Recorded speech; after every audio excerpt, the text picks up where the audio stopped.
Oh, wow, where to start? Just take a breath and talk to us. And then we'll scream at you and embarrass you. And no. Sounds perfect. It won't be like that.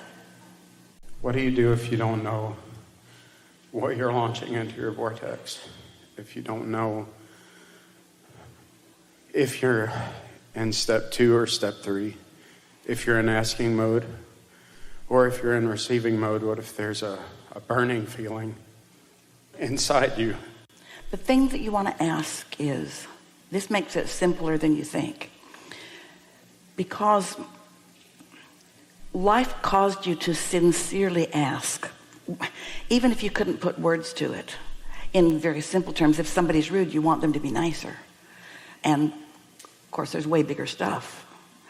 So when you ask for it and your inner being focuses on it, and your inner being does, your inner being sees it in its fullness. So if you're doing other than that, if you're worrying about it, if worry is what you feel, or doubt, or fear, or anger, anything that doesn't feel good means you're not looking at it like your inner being's looking at it. When you feel negative emotion about something that you think you might want, that means every time that you're in a state of resistance about it. So the work is to find a way of thinking about this that you want that soothes you. And the thing is, you ask such a big question. How do I know what's in my vortex? And we want you to know that that's a really good question, because what's in there is everything that you want. But that's not the important thing to know. The important question is, what's in there that I'm ready to let in? And that's why we call it the path of least resistance. It's like, it's so big and so satisfying and so fulfilling. And so as you let some of it come, then you're in another place to let more of it come. There's enough in there to keep you busy for 20 or 30 lifetimes just enjoying what you've set into motion. So what makes you ask a question like, how do I know what's in there? Before you answer it, the way you know when you're lined up with what's in there is you feel happy, or you feel satisfied. If you're even moving in the direction of it, you feel satisfied. The bouncing off place. What's in there always feels really good. So the question isn't so much, if we were standing in your physical shoes, what's in my vortex? The question we would be asking is, where am I in relationship to what's in my vortex?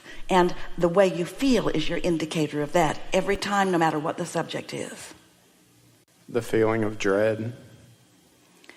A feeling of dread means that you're really not looking at it like your inner being is looking at it. Because what's in there is a good thing, and your inner being knows it. And your inner being has focused upon all of the positive aspects of this. And the law of attraction that we were talking about earlier is responding on steroids to your inner being, because your inner being is pure positive energy, focusing not in doubt or lack or any resistance. So the more dread you feel, then the more you really care about this thing that you're not right now a vibrational match to. Does that make sense to you? We've been saying for a long time, if someone that you don't know calls you on the telephone and says, hello, you don't know me, I'm just calling to tell you I will never call you again, you would say, thanks for letting me know.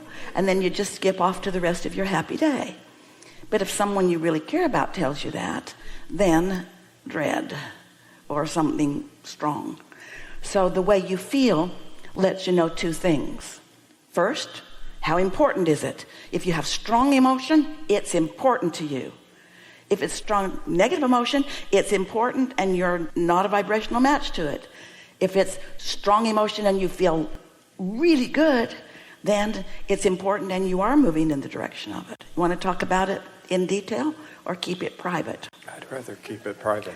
It's not private to us, but we won't tell anybody else. I'd rather... Well, it can't be narrowed down to one subject. So it's very vague. Bouncing off place, meaning you're not where you should be. There's no shoulds in it. That's, Meaning you don't feel that you're where you should be. yeah. Better Meaning said. that you feel that there's more, Yeah. but have no idea How to get there. which direction. The direction is toward what feels better. What you can't figure out is what to do, what action to take. What But feels better. what feels better is the direction to take. A while back, one of Esther's favorite people in the world, she's a comedian on a cruise ship. And she called Esther and was talking about the week. And she said, it's just been awful. And Esther said, why? She said, there's a stage manager that doesn't know what he's doing. And Esther said, tell me more. And she said, so I told him what he needed to do.